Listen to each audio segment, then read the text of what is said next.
राजधानी दिल्ली में पॉल्यूशन कम होने का नाम नहीं ले रहा है।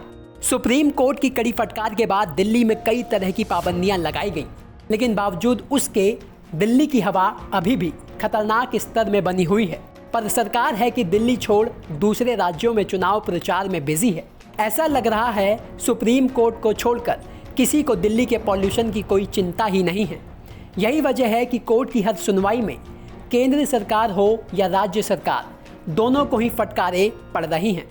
गुरुवार को भी कोर्ट में फटकार का दौर जारी रहा, जहां सुप्रीम कोर्ट ने दिल्ली में स्कूल खुलने का मुद्दा उठाते हुए दिल्ली सरकार को फटकार लगाते हुए पूछा कि प्रदूषण के बीच स्कूलों को क्यों खोल दिया गया। बड़े लोग घर से काम कर रहे हैं, ऐसे में बच्चे सुबह धुंध में स्कूल क्यों जा रहे हैं। जिसके बाद दिल्ली सरकार ने एक बार फिर अगले आदेश तक दिल्ली में स्कूलों को बंद कर दिया है। को देखते हुए ही स्कूल खोलने का निर्णय लिया गया था, लेकिन अभी पुनः जो हालात दिख रहे हैं उसमें प्रदूषण का स्तर बढ़ रहा है, तो उसको लेकर के सरकार उन चीज़ों को लेकर के लगातार मॉनिटरिंग कर रही है। और अभी सरकार ने निर्णय लिया है कि अब स्कूल दोबारा बंद कर देंगे। कब से बंद कर रहे हैं? कल से स्कूल बंद कर दिया जाएगा फर्दर ऑर्डर तक। सभी क्लासेस कल से बंद रहेंगे? कल से सभी स्कूल बंद होंगे। यानी दिल्ली में अगले आदेश तक सभी क्लासों के स्कूल बंद रहेंगे।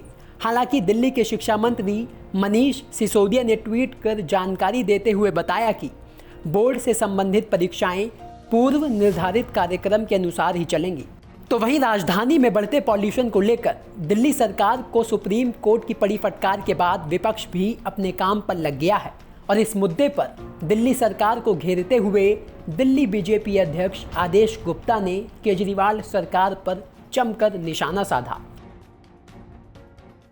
इतिहास में पहली बार किसी सरकार को सुप्रीम कोर्ट ने कहा कि आप नाकाम साबित हुए हैं, क्योंकि दिल्ली के अंदर प्रदूषण को रोकने में जो काम आपने करना चाहिए वो नहीं किया। और यहां तक कि कहा कि जो आप कोर्ट में कहते हैं उसको नहीं पूरा करते, इसलिए आपके ऊपर निगरानी रखने के लिए सुप्रीम कोर्ट किसी व्यक्ति को अपॉइंट कर सकती है। इससे ज्यादा कोई शर्म की बात नहीं हो सकती है कि देश की सर्वोच्च न्यायालय ने दिल्ली सरकार को फटकार लगाई हो। अगर दिल्ली के मुख्यमंत्री अरविंद केजरीवाल जी में जरा भी नैतिकता बची है तो वो तुरंत इस बात पर इस्तीफा दें। आपको बता दें कि इस मामले में अगली सुनवाई शुक्रवार को होनी है। इससे पहले कोर्ट ने केंद्र और राज्य दोनों सरकारों को पॉल्यूशन पर एक्शन लेने के लिए 24 घंटे का समय दिया है। लेकिन सवाल यह है कि क्या स्कूलों को बंद करने से पॉल्यूशन कम हो जाएगा? कोई सख्त और परमानेंट एक्शन क्यों नहीं लिया जाता? बीते 1 महीने से दिल्ली की हवा में जहर घुला हुआ है, पर अफसोस चाहे केंद्र सरकार हो या दिल्ली सरकार, दोनों को लोगों की जिंदगी से ज्यादा चुनाव प्रचार की पड़ी है। ऐसे में 24 घंटे में क्या ही चमत्कार होगा, ये आने वाला समय ही बताएगा। ब्यूरो रिपोर्ट, दिल्ली तक।